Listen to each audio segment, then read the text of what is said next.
आता next question आहे आता a stream function is given by psi is equal to 5x minus 6y. Calculate the velocity component and also calculate magnitude and direction of the resultant velocity at any point. आता first काय करू आपण given data लिहून घेऊ. आता दिलाय आपल्याला solution given data simple numerical एकदम.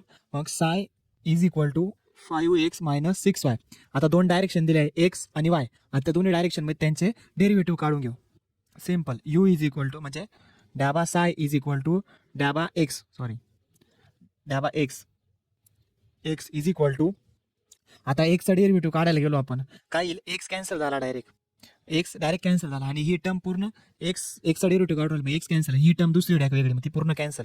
मग त्यात वाय नाही म्हणून एक्स नाही त्याच्यामुळे ती पूर्ण कॅन्सल. मग काय लिहूला काय फक्त 5 मग 5 फक्त मग फक्त राहिला रिमेन 5 झाला हा डेरिव्हेटिव्ह झाला. त्याच्यानंतर दुसरा डॅबा साय आपण डॅबा वाय इज इक्वल टू आता इथं फक्त वाय ही पूर्ण कॅन्सल झाली वाय पण कॅन्सल झाला राहिला फक्त 6. हे दोन डेरिव्हेटिव्ह झाले काढून आपले -6 आता हे झालं. आता स्ट्रीम फंक्शन शब्द वापरलाय त्यांनी स्टेटमेंटमध्ये. आता स्ट्रीम फंक्शन वरून त्याचं रिलेशन आठवायचं कसं डॅबा फाय अपॉन डॅबा X is equal to minus डॅबा साय अपॉन डॅबा वाय आणि डॅबा फाय अपॉन डॅबा Y is equal to minus डॅबा साय अपॉन डॅबा एक्स. हे रिलेशन आठवायचं म्हणजे आदला बदली करायची. पहिले जो एक्स होता आता तो वाय झाला आणि पहिले जो वाय होता तो आता एक्स झाला. मग तसंच इथं पण आपल्याला तीच करायचं. मग U is equal to minus डॅबा साय अपॉन डॅबा एक्स इज इक्वल टू पहिले जो एक्स होता तो आता वाय झाला आणि पहिले जो वाय होता तो आता एक्स झाला. मग 6 minus sign minus minus cancel मग प्लस मायनस मायनस प्लस. आता यू नंतर व्ही इज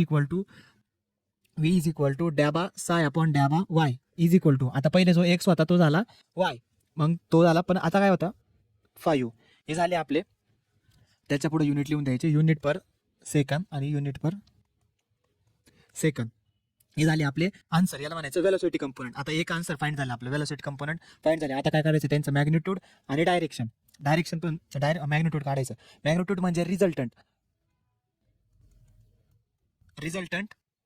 वेलोसिटी कशी काढायची त्यांची. मग व्ही इज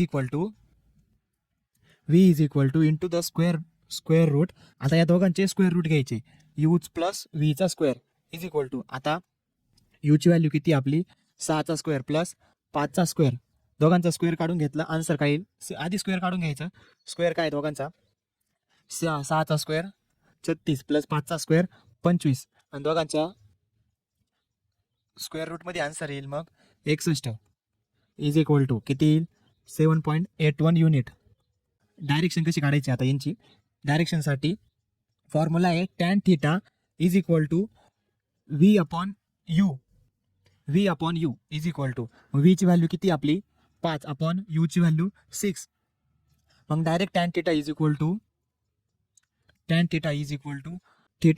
टू हे दोघं सॉल्व केला या दोघांची व्हॅल्यू काय येते 0.8 इथं टॅन आहे यांच्या दोघांची व्हॅल्यू काय येते 0.833.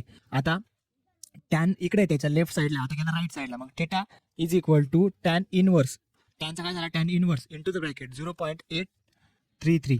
मग आन्सर काय येईल डायरेक्ट कॅल्सी टाकायचा टॅन इनवर्स 0.833 आन्सर भेटेल आपल्याला 39 डिग्री 848 असं काहीतरी आन्सर येईल. याला म्हणायचं आन्सर.